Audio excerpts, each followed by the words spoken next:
चलिए कार्यक्रम में सबसे पहले आज बात पॉकेट में रॉकेट की। अंतरिक्ष में आज हिंदुस्तान ने कामयाबी की एक और उड़ान भरी है। इसरो के इस मिशन में 750 बच्चियों ने भी योगदान दिया है। दरअसल इस मिशन के लिए इन बच्चियों ने भी एक सैटेलाइट तैयार की है।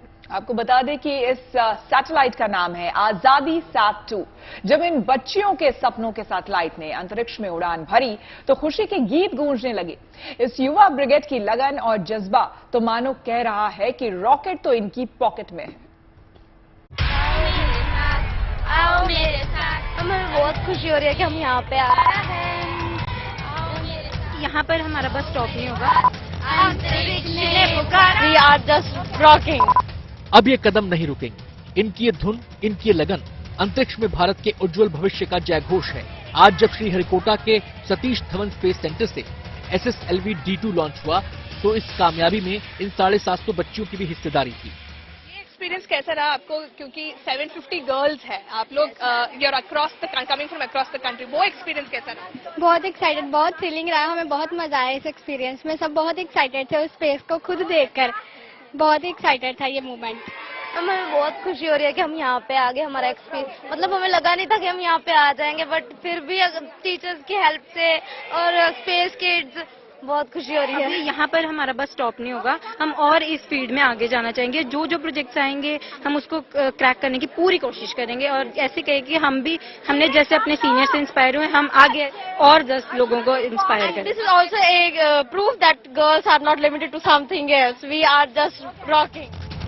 दरअसल श्रीहरिकोटा के सतीश धवन अंतरिक्ष केंद्र से SSLV D2 ने जिन 3 उपग्रहों को स्पेस में लॉन्च किया, उनमें से एक को देश भर के सरकारी स्कूलों की 750 छात्राओं ने तैयार किया है।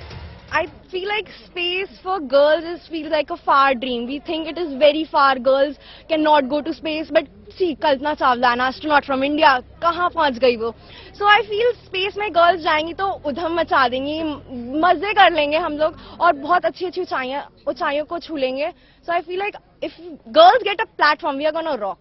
We are gonna make a success. It was a wonderful experience. There was no pandemic in between of the process because we were interested in it. Chennai की स्टार्टअप स्पेस किड्स की कोशिशों से मिशन पूरा हो सका। इन बच्चियों ने आजादी सैट-2 नाम का उपग्रह बनाया। 8.7 किलोग्राम का ये सैटेलाइट स्पेस में रेडियो कम्युनिकेशन क्षमताओं का प्रदर्शन करेगा।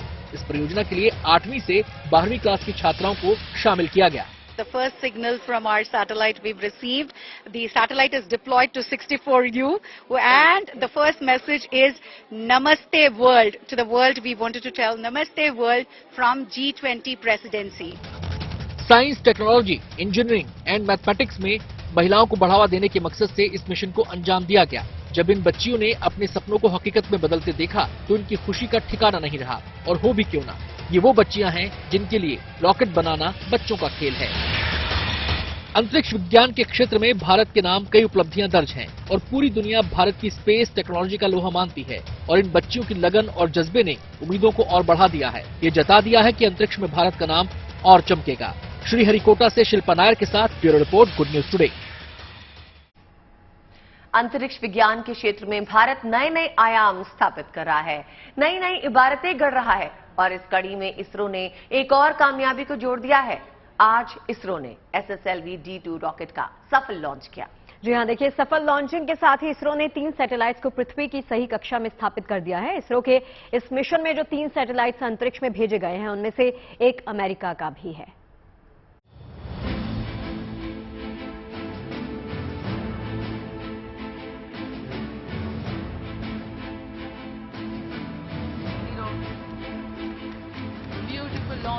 अनंत अंतरिक्ष में ये कामयाबी की उड़ान है।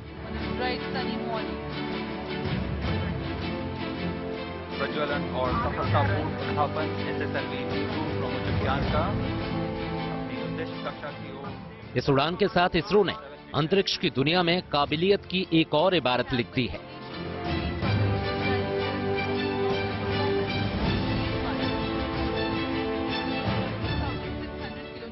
आंध्र प्रदेश के श्रीहरिकोटा में सतीश धवन स्पेस सेंटर में जब SSLV D2 का सफल लॉन्च हुआ तो इसरो का दफ्तर तालियों की गड़गड़ाहट से गूंज उठा। इसरो चीफ S सोमनाथ ने इस कामयाबी के लिए सभी वैज्ञानिकों को बधाई दी। So congratulations to all three satellite teams for making the satellites as well as placing in the right orbit, and I wish all the very best to the rest of the operations of the satellite for accomplishing their mission goals. Bharat के अंतरिक्ष वैज्ञानिकों को इस पल का बड़ी बेसब्री से इंतजार था। इसरो ने 7 अगस्त को भी इसी रॉकेट को लॉन्च किया था, लेकिन आखिरी स्टेज में कुछ तकनीकी गड़बड़ी की वजह से सैटेलाइट सही कक्षा में स्थापित नहीं हो पाए। पिछले अनुभव से सबक लेते हुए इसरो ने इस लॉन्च में गड़बड़ी की कोई गुंजाइश ही नहीं छोड़ी। SSLV D1, and we had a narrow miss of placing the satellite in the orbit because of a shortfall in velocity. And I'm very happy to report that we have analyzed the problems faced in the SSLV D1, identified the corrective actions, implemented in a very fast pace, qualified all of those new systems, went through large amount of simulations and studies to ensure that the vehicle will become success this time. And I'm very happy to see that the really intended model of the vehicle has been executed in reality. SSLV D2 का ये launch सभी मानकों पर खरा उतरा और इस बार इसरो ने इस रॉकेट की मदद से 3 सैटेलाइट को पृथ्वी की निचली कक्षा में स्थापित कर दिया। इनमें पहला satellite earth observation satellite EOS-07 है। इस सैटेलाइट का वजन 156.3 किलो है। इसके अलावा अमेरिका का जानुस 1 सैटेलाइट भी सही कक्षा में स्थापित हुआ। SSLV D2 में आजादी सेट 2 भी भेजा गया। इस सैटेलाइट का वजन 8.7 किलो है। भारत के स्टार्टअप स्पेस किड्स ने इसे तैयार किया है। इस लॉन्च के साथ ही इसरो की कामयाबी की फहरिस्त में SSLV यानी स्मॉल सैटेलाइट लॉन्च व्हीकल का नाम भी शुमार हो गया है। SSLV का इस्तेमाल छोटे सैटेलाइट को लॉन्च करने के लिए किया जाता है। इस रॉकेट का इस्तेमाल 500 किलो तक वजन वाले सैटेलाइट को लॉन्च करने के लिए किया जाता है। SSLV सैटेलाइट्स को पृथ्वी की निचली कक्षा में स्थापित करते हैं। SSLV की लंबाई 34 मीटर है। इसकी चौड़ाई करीब 2 मीटर होती है। SSLV का वजन 120 टन होता है। ये 500 किलोमीटर ऊंचाई तक उड़ान भर सकते हैं। सतीश धवन सेंटर से आज लॉन्च हुए SSLV ने महज 15 मिनट की उड़ान के बाद ही तीनों सैटेलाइट को सही कक्षा में स्थापित करने में कामयाबी हासिल कर ली। ये कामयाबी इसरो की बरसों की कड़ी मेहनत का नतीजा है। कम से कम लागत में अंतरिक्ष में कामयाबी की ऊंची उड़ान हासिल करने में इसरो ने पूरी दुनिया में अलग पहचान बना ली है। SSLV का ये सफल लॉन्च अंतरिक्ष की दुनिया में इसरो की इस काबिलियत का नया प्रमाण है। Bureau report, good news today.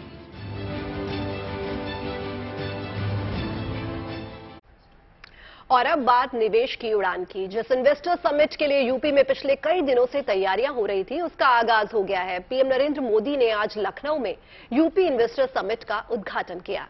और इस समिट में भारत की ग्रोथ का नया इंजन इसको बताया जा रहा है। समिट में 13 देशों के प्रतिनिधि हिस्सा ले रहे हैं और इस समिट में 27 लाख करोड़ से ज्यादा के निवेश प्रस्ताव आए हैं।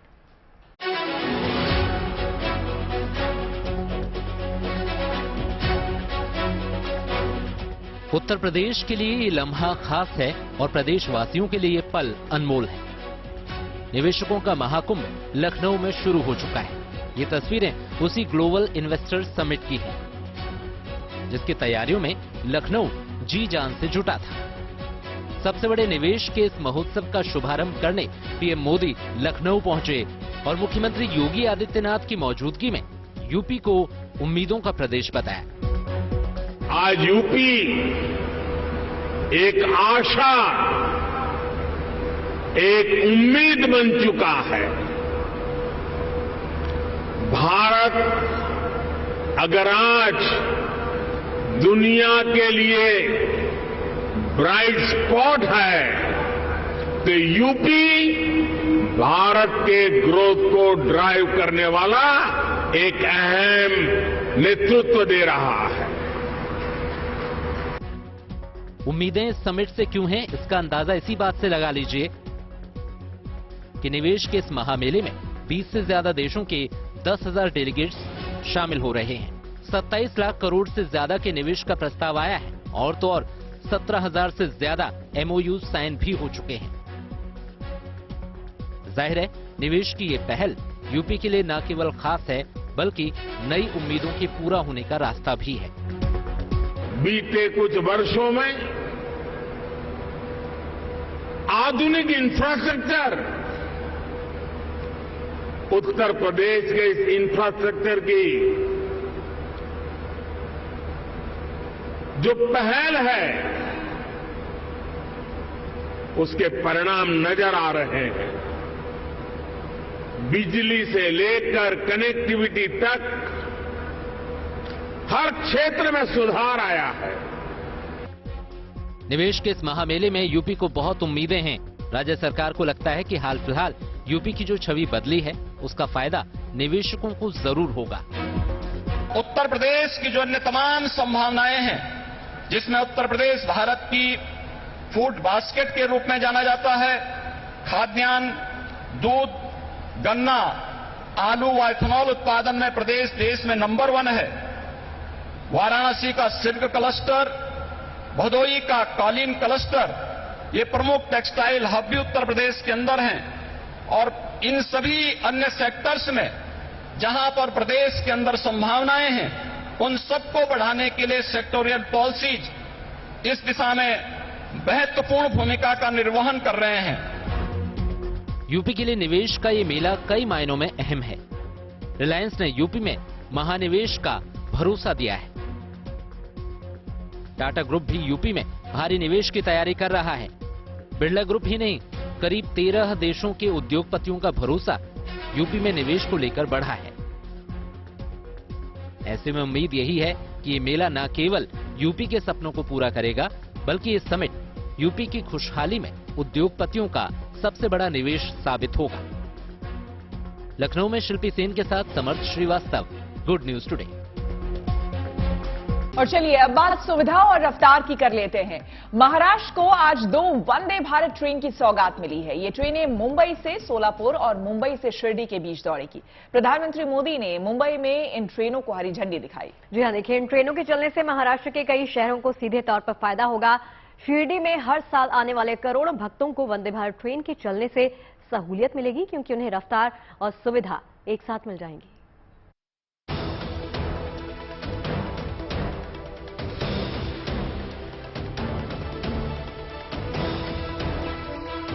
ये महाराष्ट्र के मुसाफिरों को रफ्तार और सुविधा की एक और सौगात है। प्रधानमंत्री मोदी ने महाराष्ट्र के मुख्यमंत्री एकनाथ शिंदे और आला अधिकारियों की मौजूदगी के बीच 2 नई वंदे भारत ट्रेन को हरी झंडी दिखाई। आज का दिन भारतीय रेल के लिए, विशेष रूप से मुंबई और महाराष्ट्र की आधुनिक कनेक्टिविटी के लिए बहुत बड़ा है। आज पहली बार एक साथ 2 वंदे भारत ट्रेनें शुरू हुई है। ये वंदे भारत ट्रेनें मुंबई और पुणे जैसे देश के आर्थिक सेंटर्स को हमारे आस्था के बड़े केंद्रों से जोड़ेंगी।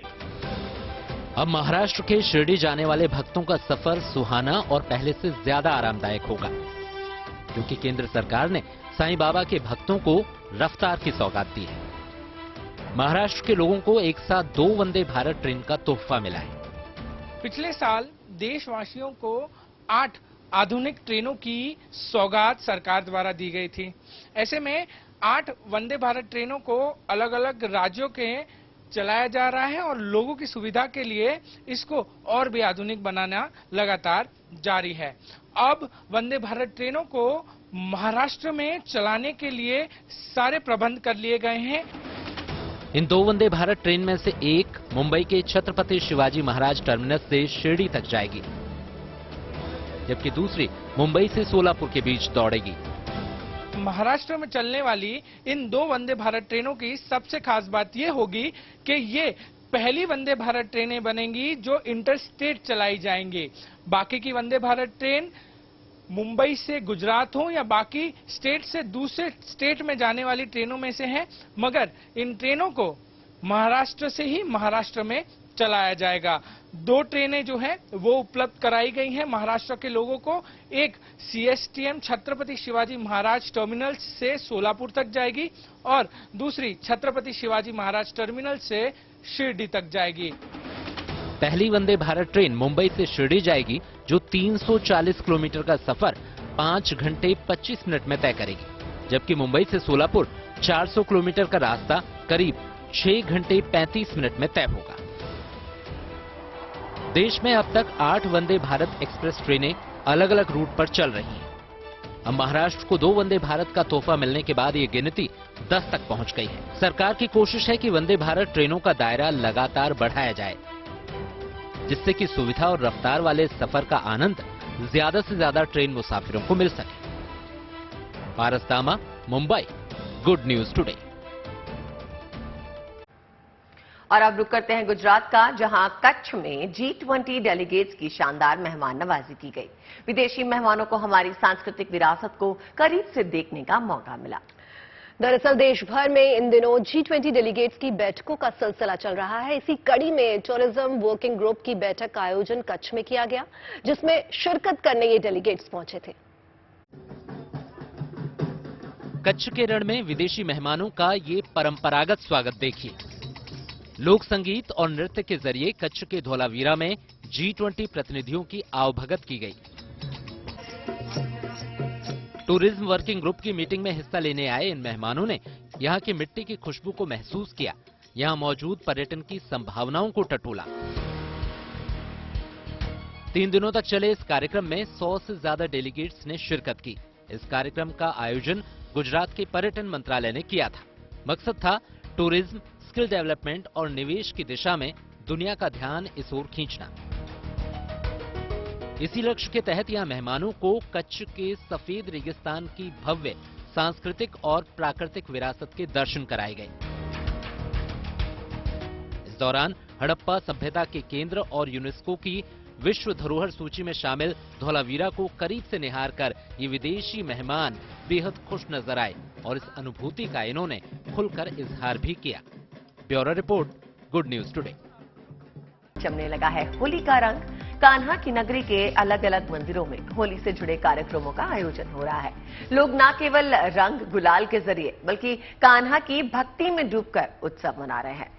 दरअसल ब्रजभूमि में बसंत पंचमी से ही होली महोत्सव की शुरुआत हो जाती है और ये सिलसिला होली तक यूं ही चलता रहेगा। और इस दौरान ब्रजभूमि में मंदिरों का अलग ही नजारा देखने को मिलता है।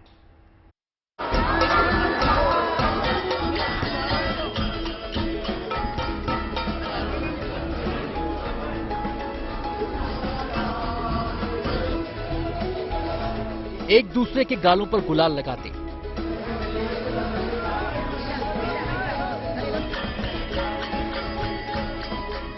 ढोल मंजीरे की थाप पर झूमते गाते लोग।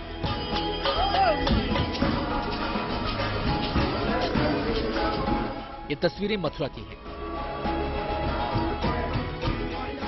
भले ही होली में अभी कई दिन बाकी हैं, लेकिन मथुरा में तो होली का रंग अभी से जमने लगा है।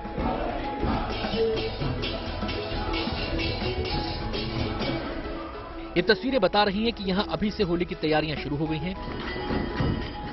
मथुरा की होली कई मायनों में बेहद खास मानी जाती है। मथुरा में आजकल अलग अलग मंदिरों में होली से जुड़े आयोजनों का सिलसिला चल रहा है और ये सिलसिला होली तक ऐसे ही जारी रहेगा। किसी मंदिर में रंग गुलाल उड़ रहा है तो कहीं फूलों की होली खेली जा रही है। यहाँ होली सब जगह हो रही है, या ब्रज हो रहा। यहाँ हो रहा से तात्पर्य क्या है कि 40 दिन तक निरंतर यहाँ ब्रज में कहीं न कहीं कोई न कोई क्रम चलता ही रहता है और पुष्टि मार्ग का अपना अलग परंपरा है, उस हिसाब से यहाँ चलता रहता है। तो ये लोग देश विदेश से आते हैं और इस आनंद लेते हैं और होली ब्रज की एक अनूठी होली है। कान्हा की नगरी में होली का रंग देखने के लिए देश और दुनिया से लोग आते हैं। इन दिनों भगवान श्री कृष्ण की जन्मभूमि मथुरा के हर छोटे बड़े मंदिरों में अभी से फाग में भक्ति का रंग देखने को मिल रहा है। एक दूसरे के चेहरे पर गुलाल लगाते भक्तों की टोली अभी से होली की मस्ती में सराबोर नजर आ रही है। Bureau report, good news today. और चलिए अब रुक कर लेते हैं राम की नगरी अयोध्या का, जहां श्री राम जन्मभूमि मंदिर का निर्माण कार्य तेजी के साथ जारी है। श्री राम जन्मभूमि तीर्थ क्षेत्र के महासचिव चंपत राय ने राम मंदिर निर्माण की 4 तस्वीरें शेयर की हैं। दरअसल ये तस्वीरें मंदिर में लगाए जा रहे स्तंभों की हैं। इन स्तंभों को देखकर अंदाजा हो जाता है कि मंदिर कितना भव्य बनेगा। जनवरी 2024 में मंदिर का गर्भगृह दर्शन के लिए खोल दिया जाएगा।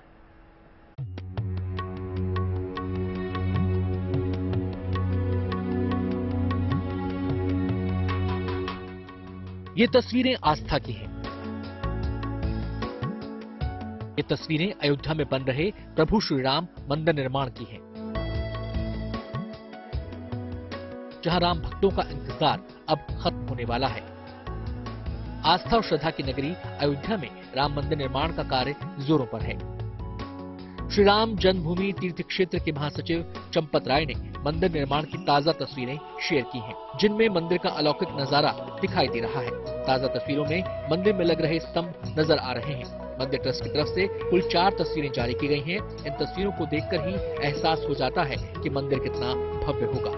प्रभु श्री राम के दर्शन को लालायित भक्तों का इंतजार भी अगले साल खत्म हो जाएगा। जनवरी 2024 तक मंदिर के पहले चरण का काम पूरा करने का लक्ष्य रखा गया है। साथ ही गर्भगृह में श्री राम की प्रतिमा की स्थापना भी हो जाएगी। जनवरी 2024 में ही भक्तों के लिए गर्भगृह खोल दिया जाएगा और श्रद्धालु अपने आराध्य प्रभु श्री राम के दर्शन कर पाएंगे। हालांकि मंदिर के दूसरे चरण का निर्माण कार्य जारी रहेगा, जिसमें राम दरबार के अलावा माता अन्नपूर्णा समेत कई मंदिरों को बनाया जाएगा। अयोध्या से शिल्पी सेन के साथ bureau report, good news today. Tamil Nadu के कोयम्बटूर में आपको लिए चलते हैं, जहां एक पेंटिंग एग्जीबिशन लोगों के आकर्षण का केंद्र बनी हुई है। इन पेंटिंग्स को देखकर आपको ऐसा लगेगा जैसे ये आपसे बातें कर रही हो। यकीन मानिए, कमाल की पेंटिंग्स हैं। ये कमाल की पेंटिंग्स ना तमिलनाडु के एक कलाकार ने बनाई हैं। इन पेंटिंग्स में कहीं रहस्य आपको दिखेगा तो कहीं किसी पेंटिंग को देखकर आप रोमांचित हो जाएंगे।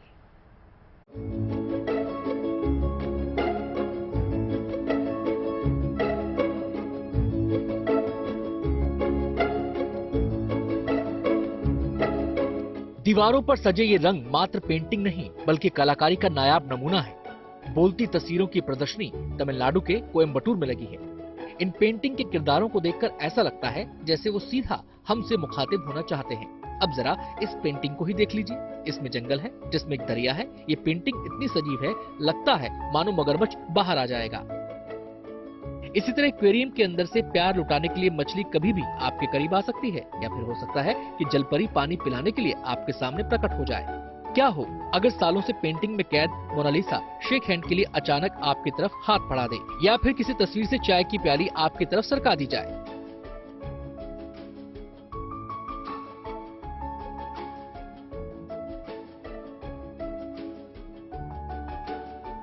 कल्पना के ब्रश से सजाए गए रंगों के इस मेले में सब कुछ मुमकिन है।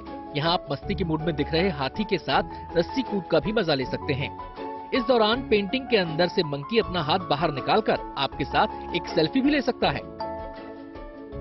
मुंह खोले खड़ी खोपड़ी की पेंटिंग को देखकर कोई भी पल भर के लिए सहम जाएगा, लेकिन इसके मुंह के रास्ते अंदर जाती सीढ़ियां आपको कलाकार के हुनर की दाद देने पर मजबूर कर देंगी। कुछ पेंटिंग ऐसी हैं जो आपको समंदर के नीचे की दुनिया का एहसास कराएंगी, तो कभी तितली की तरह उड़ने के लिए पंख देंगी।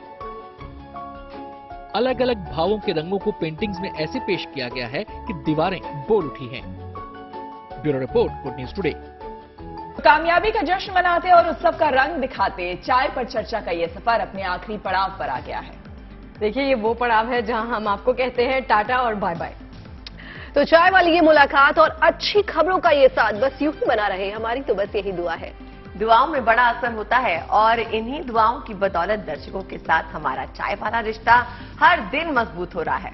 बिल्कुल, तो हंसते रहिए और जिंदगी में खुशियों के रंग बस यूं ही भरते रहिए। मुलाकात होगी सोमवार 4 बजे चाय पर चर्चा में।